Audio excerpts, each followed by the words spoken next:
Zee 24 तास एक पाऊल पुढे. शिक्षणाची ग्रोथ व्हायला पाहिजे. शिक्षण होण्यासाठी काय करायला पाहिजे? टीचर्स म्हणजे टीचिंग ही संस्था ग्लोरीफाय झाली पाहिजे. टीचर्स आपल्याकडे कॉन्ट्रॅक्ट असतील, त्या टीचरलाच व्हॅल्यू नसेल तर लोक काही टीचिंग इन्स्टिट्यूटकडे जाणार नाहीत. त्यामुळे टीचिंग इन्स्टिट्यूट ग्लोरीफाय होण्यासाठी त्यांना भरपूर मान मिळाला पाहिजे. टीचर्सना तेवढ्या लेवलचे त्यांना ते रिस्पेक्ट मिळायला पाहिजे, तेवढ्या लेवलचा त्यांना पगार मिळायला पाहिजे. हे टीचिंग झालं म्हणजे लोक शिकतील, लोकांना शिक्षणाची आवड निर्माण होईल. आणि दुसरा म्हणजे शिक्षा. शिक्षण झालं, शिक्षा.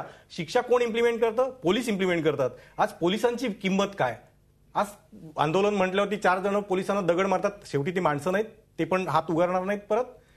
तर पोलिसांचं पण ग्लोरिफिकेशन. आपण पोलिसांना घाबरत नाही, कारण कुठच्याही पोलिसाला माहितीये की ह्याच्यासमोर जर आपण काही गुरगुरलं तर म्हणेल मला हा आमदार माहितीये, मला तो खासदार माहितीये.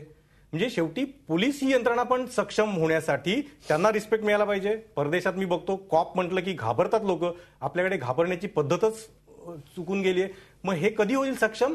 पोलिसांना पण भरपूर पगार द्या, त्यांना रिस्पेक्ट द्या, त्या पद्धतीची आर्मामेंट घ्या, बराचसा निधी त्याच्यासाठी वापरा. म्हणजे शिक्षण आलं आणि शिक्षा आली आणि शिक्षा इम्प्लिमेंट. आता म्हणजे मी जे ऐकतोय की इम्प्लिमेंटेशन होत नाहीये. पोलिसांनी जरी बुक केलं तरी शेवटी ते फ्री होत आहेत. ते कुठच्यातरी वर्षानुवर्ष केस सुरू राहते. म्हणजे न्यायालयीन संस्था पण एवढी ग्रूमअप होणं आवश्यक आहे. तो रिस्पेक्ट सुप्रीम कोर्टाच्या ह्याला खरोखरीच तिथपर्यंत आपण रिस्पेक्ट आहे, हायकोर्टापर्यंत रिस्पेक्ट, पण खालच्या कोर्टामध्ये ती यंत्रणा काम करताना दिसत नाहीये. तर ती पण ग्रूमअप करा. नक्की. तीन हे जर पिलर्स जर सक्षम झाले तर माणसं शिकतील. त्याच्यानंतर तो जो कायदा आहे तो त्यांना कळेल की अरे हा कायदा आहे. नंबर 1 तो इम्प्लिमेंट करणारी संस्था ग्लोरीफाय असल्यामुळे तो कॉपला घाबरेल. उद्या कुठेही असं कुठच्याही बसमध्ये काही करू शकणार नाही. आणि झालंच तरी न्याय यंत्रणा आहे की ताबडतोब फास्ट ट्रॅक साचत बसण्यापेक्षा ऍक्शन देईल, तेव्हा त्या शिक्षेला अर्थ प्राप्त होईल असं मला वाटतं. निर्मलाताई, आपण सांगाल काय कसं बघता आपण या सगळ्याकडे? उपाय काय योजले जायला हवेत? आणि आता डॉक्टर संदीपजींनी जे काही सांगितलं त्यावर आपण काय प्रतिक्रिया द्याल? त्यांनी बऱ्याचशा प्रमाणामध्ये वस्तुस्थितीचे चांगलं त्यांनी आपल्याकडे सांगितलेलं आहे. मला माझ्या दृष्टिकोनातून 2 प्रश्न महत्त्वाचे वाटतात. एक त्यांनी सांगितलं की विकृत मानसिकता किंवा ह्या लोकांचं माइंड जे होतं त्याची एक बॅकग्राऊंड होती.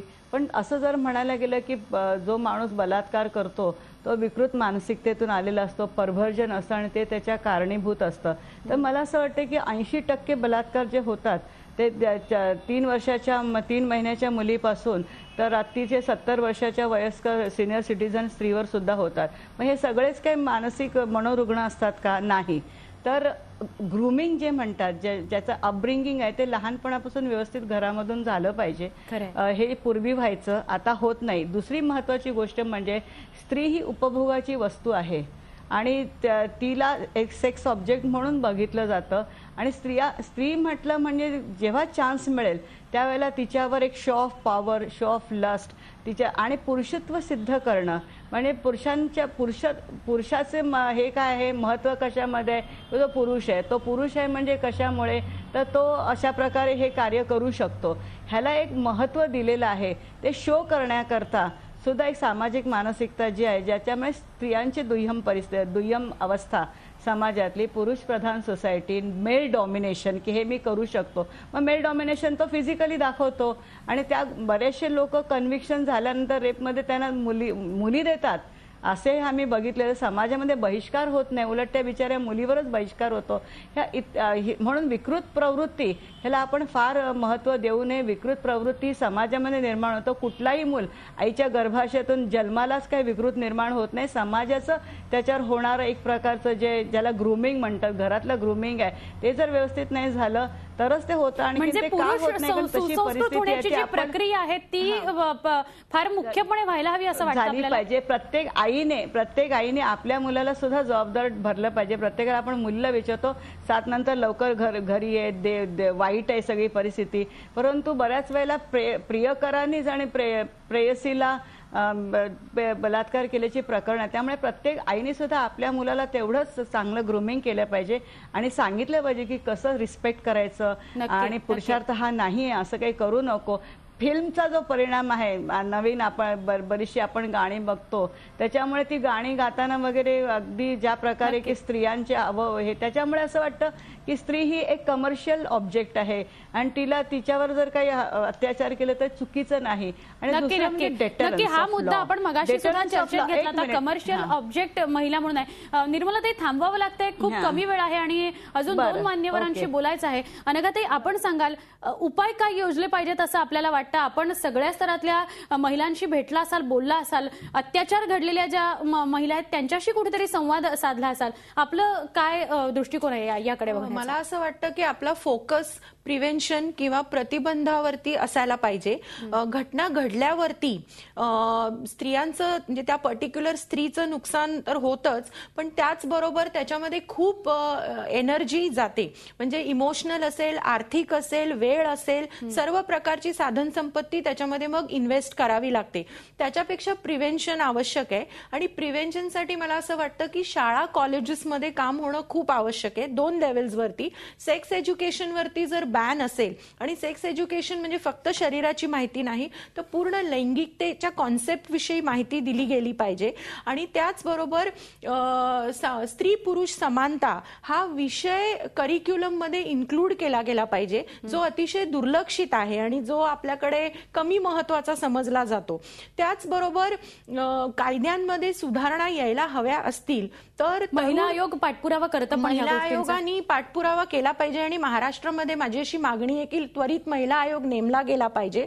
आणि तरुण जो वर्ग आहे त्यांनी ज्या चळवळी आहेत, ज्यांना अनेक वर्ष बेस आहे किंवा विचारांची बैठक आहे, ज्यांना अनुभव आहे, अशा चळवळींना जर जॉईन केलं तर त्यांना एक दिशा मिळू शकेल. त्याचबरोबर या चळवळींनी देखील हे जे विद्यार्थी आहेत यांच्यामध्ये मिसळून त्यांना नेतृत्व दिलं पाहिजे. नक्की. नीनाताई, प्रसार माध्यमांच्या प्रतिनिधी म्हणून सुद्धा आता तर 21व्या शतकातल्या मुली आपण पाहतो आहोत. जसे काही मुद्दे मांडले निर्मलाताईंनी, त्याच वेळेला हेही गरजेचं झालेलं आहे की कुठेतरी मुलींनी सजग व्हायला हवं आहे, सावध राहायला हवं आहे. आणि ज्या काही आपापल्या लेव्हलच्या, म्हणजे मी असं म्हणत नाही की मर्यादा मुलींनी, जसं आपण फार पूर्वीपासून म्हणत आलो की मुलींनी मर्यादा पाळल्याच पाहिजेत, असं नाहीये, असा मुद्दा नाहीये. पण काहीतरी बंधनं जी आहेत ती स्वतःला घालून घेतली पाहिजेत, कारण त्याचा फायदा समोरचा उचलू शकतो. याची व्यवधानं थोडीशी असायला हवी. व्यवधानं सगळ्यांनीच ठेवली पाहिजेत, मुलींनी तर ठेवलीच पाहिजेत, कारण तिच्यासाठी काही वेगळे परिमाण आहेत समाजामध्ये अनफॉर्च्युनेटली म्हणून, पण मुलांनी ठेवली पाहिजेत. मला असं वाटतं की आपल्या देशामध्ये आपण आता परिस्थिती काय झाली आहे की संस्कृती आणि सद्य परिस्थितीमध्ये अत्यंत तफावत आहे. आपली संस्कृती आपल्याला सांगते की स्त्री म्हणजे देवी म्हणजे आदिशक्ती. इतकंच काय की देशाला सुद्धा मी भारत माता म्हणते, आपण माता म्हणतो, पण आपण घरामध्ये इतर ज्या आपल्या घरामध्ये येणारी मोलकरीण असते तिच्याशी सुद्धा कुठल्या पद्धतीने बोलतो आपल्याला माहिती आहे का?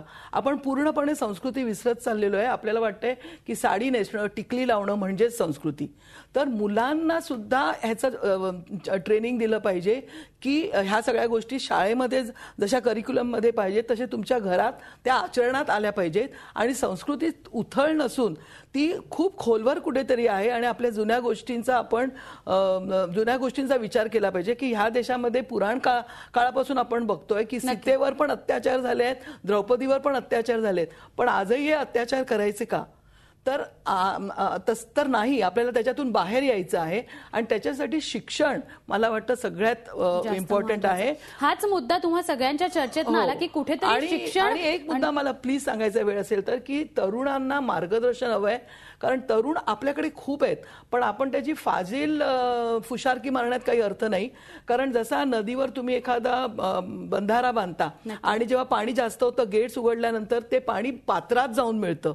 म्हणजेच काय, तर तरुणांना जर तुम्ही चांगले कार्यक्रम दिलेत, सगळ्या लोकांनी नेत्यांनी एकत्र झाली तर त्यांना असं हे म्हणतात त्याप्रमाणे, डॉक्टर म्हणतात त्याप्रमाणे त्यांचं विकृतीकडे कुठेही लक्ष जाणार नाही. त्यांना ती देणं अत्यंत आवश्यक आहे. आपला वेळ संपलेला आहे, पण तुम्ही चौघांनी इथे येऊन इतके चांगले मुद्दे मांडलेले आहेत. आपापल्या परीने आपण या सगळ्याविषयी चर्चा केली. खूप खूप धन्यवाद तुम्हा चौघांचे. निर्मलाताई, आपले सुद्धा धन्यवाद. आपण या चर्चेमध्ये सहभागी झालात. एकंदर जर आपण ही सगळी चर्चा पाहिली, कुठेतरी आंदोलनं व्हायला हवीत, पण त्याचा उद्रेक व्हायला नको. जी आंदोलनं होत आहेत त्याला विचारांची बैठक असायला हवी आणि म्हणून मुळात शिक्षण असायला हवं. आपण ज्या गोष्टी करतो आहोत त्या काय कारणामुळे करतो आहोत, त्या गोष्टी आपल्याला कळलेल्या हवेत की ज्यासाठी आपण आंदोलनं करतोय त्याच्यासाठीचा न्याय किंवा त्याची उत्तरं सुद्धा आपल्याला मिळतील. या कार्यक्रमामध्ये जर या सगळ्या गोष्टी आम्ही आपल्यापर्यंत पोहोचू शकलो तर तेच या कार्यक्रमाचं यश असेल. कार्यक्रमामध्ये इथेच थांबतोय. तुम्ही पाहत राहा झी24 तास.